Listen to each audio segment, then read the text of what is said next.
फिर से आप सभी का श्री राम कोचिंग सेंटर गोपेश्वर में स्वागत है।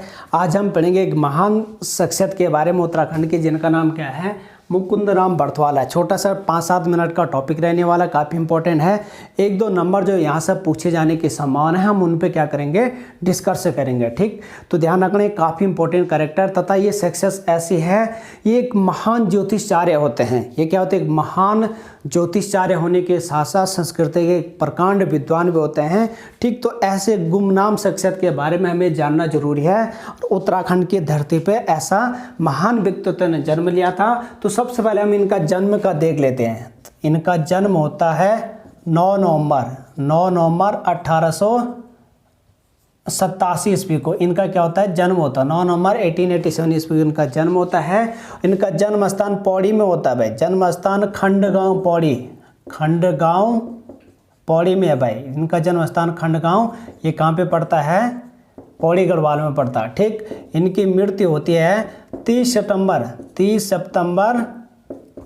1979 ईस्वी को इनकी क्या होती है, मृत्यु होती है। 9 नवंबर 1887 ईस्वी को इनका जन्म होता है, खंडगांव पौड़ी में होता है, तथा 30 सितंबर 1979 ईस्वी को इनकी क्या होती है, मृत्यु होती है। जैसा कि मैंने पहले बोला आपको, ये संस्कृत तथा ज्योतिष के प्रकांड विद्वान थे। संस्कृत तथा ज्योतिष के प्रकांड विद्वान थे। आपका कभी क्वेश्चन आएगा कि निम्नलिखित में से कौन सा व्यक्ति संस्कृत तथा ज्योतिष के प्रकांड विद्वान थे, तो उसमें ऑप्शन रहेगा मुकुंद राम बड़थवाल। ये क्या थे, मैंने क्या बोला, संस्कृत तथा ज्योतिष शास्त्र के महान प्रकांड विद्वान थे।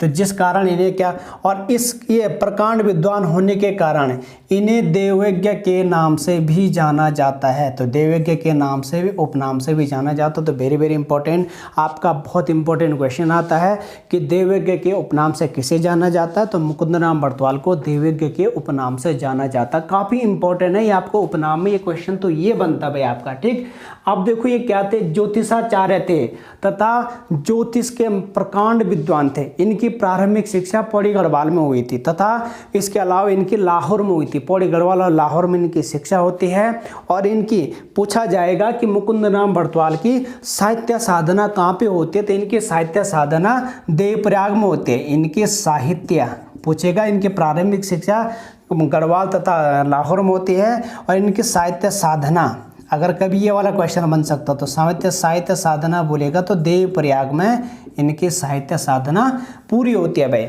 अब हमें कैसे पता चलता है कि एक प्रकांड विद्वान थे, ध्यान रखना, इन्होंने क्या करा था, सबसे बड़ी बात इन्होंने क्या करा था, 44 महत्वपूर्ण ग्रंथों की रचना करी थी। कितने ग्रंथों की रचना करी थी, 44 महत्वपूर्ण ग्रंथों की रचना करी थी। तो कभी आपका क्वेश्चन आएगा कि मुकुंद राम बड़थवाल ने कितने महत्वपूर्ण ग्रंथों की रचना करी थी, तो 44 महत्वपूर्ण ग्रंथों की रचना करी थी तथा उनमें से 22 ग्रंथों का क्या हुआ है, प्रकाशन भी हुआ है। प्रकाशन कितने ग्रंथों को हो पाए, इनके जो ग्रंथ थे उनमें से 22 ग्रंथों का क्या हो पाया है, प्रकाशन भी हो पाया भाई। तो ये क्वेश्चन आपका इंपॉर्टेंट कभी बोलेगा कि कितने ग्रंथों की रचना करी थी, तो 44 ग्रंथों की रचना करी थी, उनमें से कितने ग्रंथों का प्रकाशन हुआ है, तो इनमें से 22 ग्रंथों का प्रकाशन भी हुआ है। अब इससे लगा रहा हूँ, वह व्यक्ति जो 44 ग्रंथ की भी रचना करता है, ठीक, तो ये ग्रंथों की रचना करने के लिए पहले उस व्यक्ति ने कितने सारे स्टडी करी होगी। ठीक, तो उस टाइम में भी हमारे उत्तराखंड की धरती पर इतने महत्वपूर्ण व्यक्तित्व हुए हैं।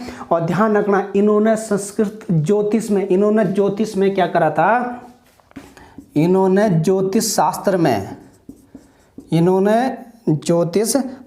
में 1 लाख से अधिक क्या करी थी, श्लोकों की रचना करी थी। ज्योतिष शास्त्र में 1 लाख, ये बहुत इंपॉर्टेंट क्वेश्चन है, 1 लाख से अधिक क्या करी थी, और श्लोकों की रचना करी थी। तो पूछा जाएगा कि कभी बोलेगा निम्नलिखित में से किस व्यक्ति ने ज्योतिष शास्त्र में संस्कृत के 1 लाख से अधिक ग्रंथों की रचना करी थी, तो मुकुंद राम बड़थवाल ने ज्योतिष शास्त्र में संस्कृत के 1 लाख से भी अधिक ग्रंथों की रचना करी थी। अब देखो यार, वह व्यक्ति जो 1 लाख से भी अधिक ग्रंथों की रचना करता है, तो उस व्यक्ति ने कितनी स्टडी करी होगी? 1 लाख से ज़्यादा श्लोक, संस्कृत के 1 लाख से ज़्यादा ग्रंथ ने क्या श्लोक, और कितने ग्रंथ? 44 ग्रंथों की भी रचना करता है और 1 लाख से भी अधिक श्लोकों की रचना करता है। लगाओ कितना, मतलब इसके पीछे टाइम दिया होगा इतनी सारी चीज़ करने के पीछे।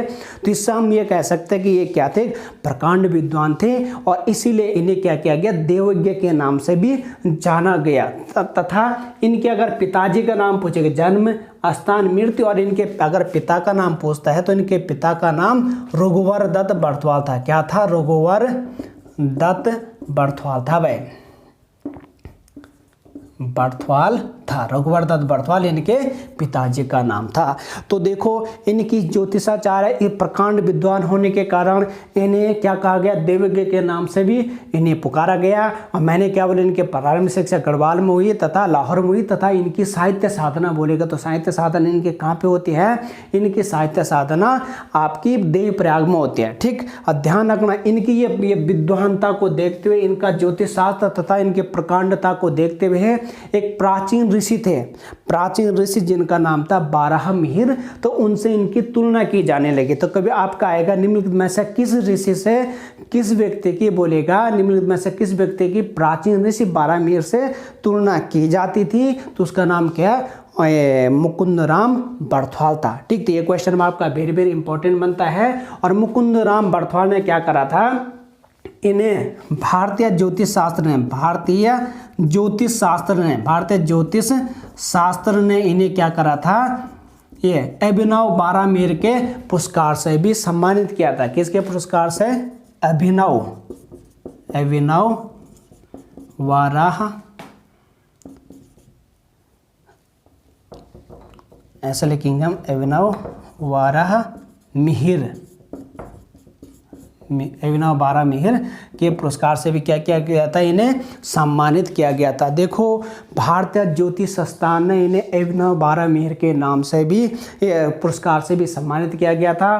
तो क्वेश्चन आता है कि निम्नलिखित में से किस व्यक्ति को अभिनव बारहमिहिर के पुरस्कार से सम्मानित किया गया था? तो मुकुंद राम बर्थवाल को किसे? भारतीय ज्योतिष संस्थान के द्वारा इन्हें ऐसा किया गया था, क्योंकि क्या थे? संस्कृत के प्रकांड विद्वान थे, ज्योतिष के प्रकांड विद्वान थे, और अभिनव बारहमिहिर से इनकी तुलना की जाने लगी। तो ये तुलना की जाने के कारण इन्हें क्या किया गया? अभिनव बारहमिहिर के नाम से भी इन्हें जाना जाने लगा, जिसके भारतीय ज्योतिष संस्थान ने इन्हें क्या किया? अभिनव बारहमिहिर की संज्ञा से भी संबोधित किया था। तो ये क्या था? मुकुंद राम बर्थवाल के बारे में इन्हें देवज्ञ के नाम से जाना जाता है। इन्होंने 44 ग्रंथों की रचना करी थी, और उसमें से 22 ग्रंथों का क्या हो पाया है?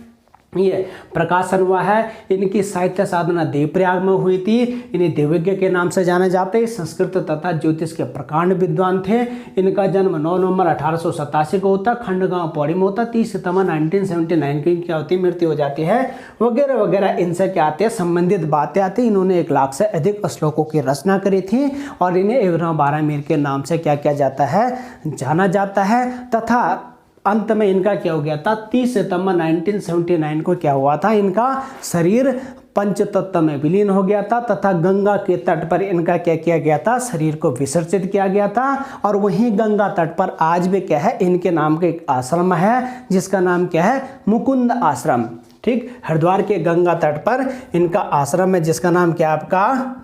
मुकुंद आश्रम है। तो ये ध्यान रखना, मुकुंद आश्रम में इनका पंचतत्व में इनका शरीर गंगा तट पर पंचतत्व में से विलीन हो गया। तो उस जगह को क्या किया गया? मुकुंद आश्रम के नाम से वहाँ पे आश्रम बनाया गया, जिसके बाद इन्हें जाना जाने लगा। तो हम इसको संक्षेप में समझ लेते हैं। हमने क्या क्या पढ़ा है? इनका जन्म 9 नवंबर 1887 को होता है। जन्म खंडगांव पौड़ी गढ़वाल में होता है। इनकी मृत्यु 30 सितंबर 1979 को होती है। इनके पिता का नाम रघुवर दत्त बर्थवाल होता है। इन्हें संस्कृत तथा ज्योतिष शास्त्र का प्रकांड विद्वान माना जाता है, इसलिए इन्हें देवज्ञ के नाम से भी जाना जाता है। इन्होंने 44 ग्रंथों की रचना करी थी, जिसमें से क्या है 22 ग्रंथों का वर्तमान में प्रकाशन किया गया है। वो अलग अलग नाम से, वो आपको जानना उतना जरूरी नहीं है परीक्षा की दृष्टि से। उसके बाद इन्हें क्या किया गया था? इन्होंने संस्कृत में ज्योतिष शास्त्र में संस्कृत के 1 लाख से भी अधिक श्लोकों की क्या करी थी? रचना करी थी। तो इनकी ज्योतिष विद्या को देखते हुए इन्हें अभिनव बारहमिहिर के नाम से से भी जाना जाने लगा, क्योंकि इनकी तुलना प्राचीन ऋषि थे अभिनव बारामीर, उनसे उनकी तुलना की जाने लगी इनकी, जिसके बाद भारतीय ज्योतिष शास्त्र संस्थान ने इन्हें अभिनव बारामीर की उपाधि से भी सम्मानित किया गया था।